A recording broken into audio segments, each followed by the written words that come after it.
Oke, selamat tengah hari tuan-tuan dan puan yang dihormati sekalian. Baik, saya ingin ucapkan selamat hari Selasa.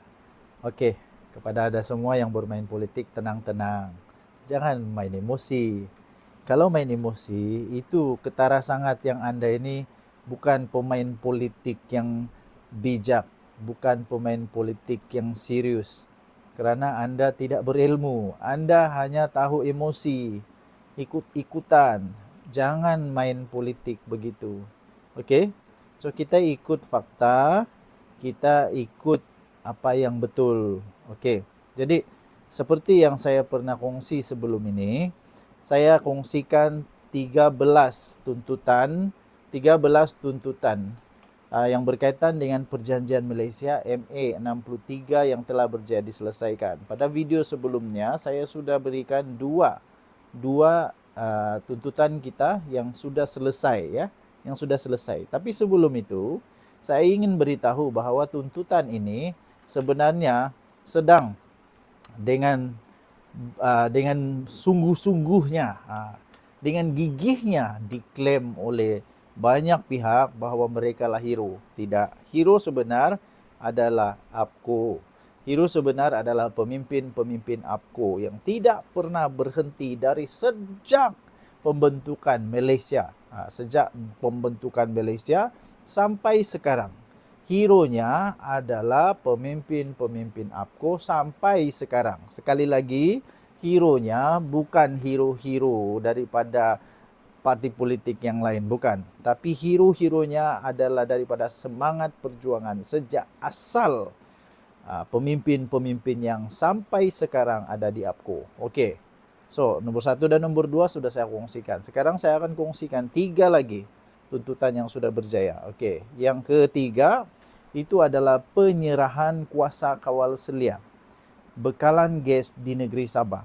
Tahukah anda tuan-tuan dan puan-puan, pakcik-makcik, adik-adik, anti-anti, uncle-uncle, tahukah anda bahawa kita juga sudah berjaya dalam tuntutan penyerahan kuasa kawal selia bekalan gas di negeri Sabah. Ingat, kuasa kawal selia, bukan kuasa apa itu bukan kita terus tiba-tiba itu hak milik. Bukan. Ya, pikir kena faham itu dulu. Kita ada kuasa kawal selia. Kuasa kawal selia itu telah diserahkan kepada negeri Sabah. Bukankah itu bagus? Bukankah itu bagus? Jadi senang tuan-tuan dan puan-puan. Saya pikir begini. Kenapa mau buat satu jalan baru sedangkan sudah ada jalan yang memang sudah nampak jalan ini berjaya? Kita bagi contoh senang.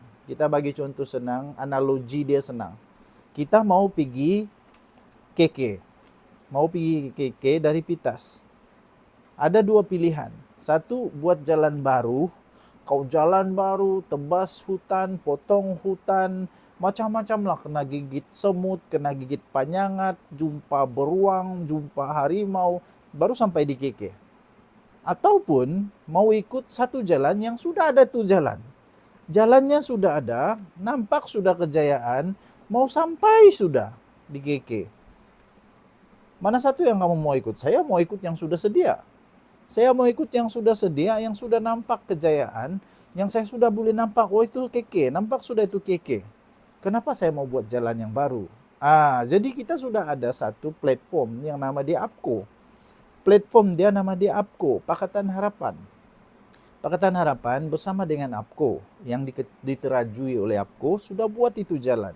Kita nampak sudah itu jalan, sudah selesai, hampir selesai, hampir sampai destinasi. Kenapa mau buat jalan yang baru? Kenapa membuat jalan yang baru? Jangan buat jalan yang baru, ikut saja itu jalan yang sudah berjaya. Sebab itu saya ikut APCO. Saya sudah tahu APCO ini pasti berjaya. Dapat ini yang sedang kita Yang sedang kita perjuangkan ini. Yaitu salah satunya yang kita sudah berjaya, nampak sudah adalah penyerahan kuasa kawal selia bekalan gas di negeri Sabah. Nombor 3. Nombor 4, pentadbiran badan kehakiman di Sabah dan Sarawak. Kamu tahukah benda ni susah mau dapat. Tapi kita sudah berjaya dapat. Karena perjuangan yang tidak putus asa, perjuangan yang memang ada objektif, perjuangan yang memang betul-betul mau untuk memartabatkan hak kita sebagai penduduk Sabah di dalam perlembagaan Malaysia, kita berjaya dapat pentadbiran Badan Kehakiman di Sabah dan Sarawak melalui pemimpin-pemimpin dari sejak mula pentadbiran negara Malaysia yang masih ada dalam UPKO sekarang. Jadi itulah saya bilang tadi, kenapa kita mau buat jalan baru?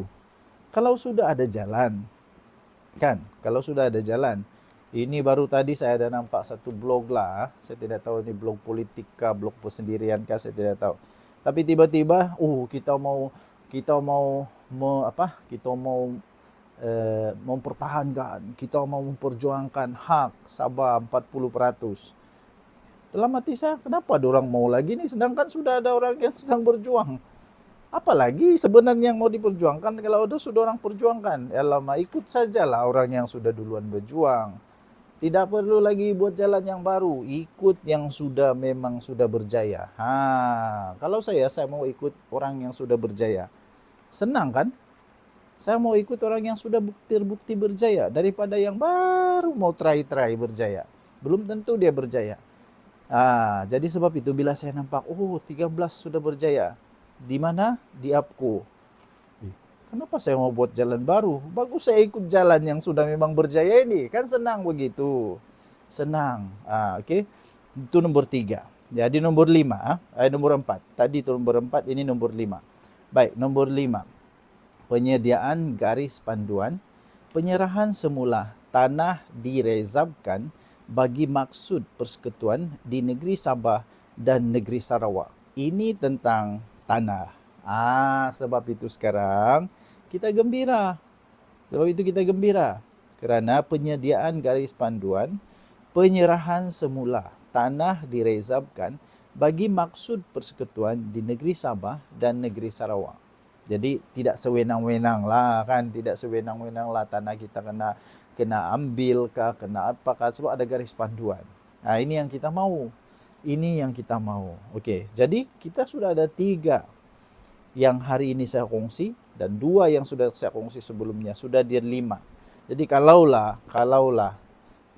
kan, kalau mau pergi KK itu contohnya, sebab MA 63 ini ada beberapa perkara. Kamu beritahulah beberapa perkara dulu. Katakanlah dari KK pergi, dari Pitas atau dari Kota Marudu pergi Pitas. Ada Pitas pula.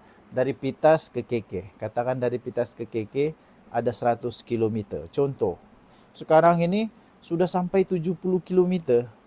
Mau dekat di KK sudah. Kita sudah hampir sampai KK. Kenapa mau buat jalan baru lagi? Tidakkah kamu penat buat jalan baru lagi? Bagus ikutlah yang sudah berjaya. Kalau saya suka tumpang sejalan yang sudah berjaya. Kenapa mau buat jalan baru lagi? Kena gigit semut, kena jumpa beruang, harimau, menangis tengah jalan. Tak perlu.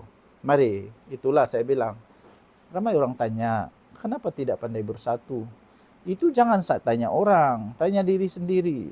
Kalau sudah ada satu parti yang memang kita tahu memperjuangkan hak Sabah, kenapa mau pilih parti lain lagi? Marilah kita sama-sama di dalam parti yang sama, kita perjuangkan hak Sabah sama-sama. Ini baru betul kan? Ini baru betul. Okey, so yang pertama tadi saya kongsikan penyerahan kuasa kawal selia bekalan gas di negeri Sabah, iaitu perkara ketiga yang sudah kita terima, dan perkara keempat adalah pentadbiran Badan Kehakiman di negeri Sabah dan Sarawak, dan kelima, penyediaan garis panduan, penyerahan semula tanah yang direzabkan bagi maksud persekutuan di negeri Sabah dan negeri Sarawak. Tinggalkan komen anda. Denyut Nadi Suara Rakyat bergema di channel ini. Jangan lupa tekan butang subscribe, like dan share. Bye-bye.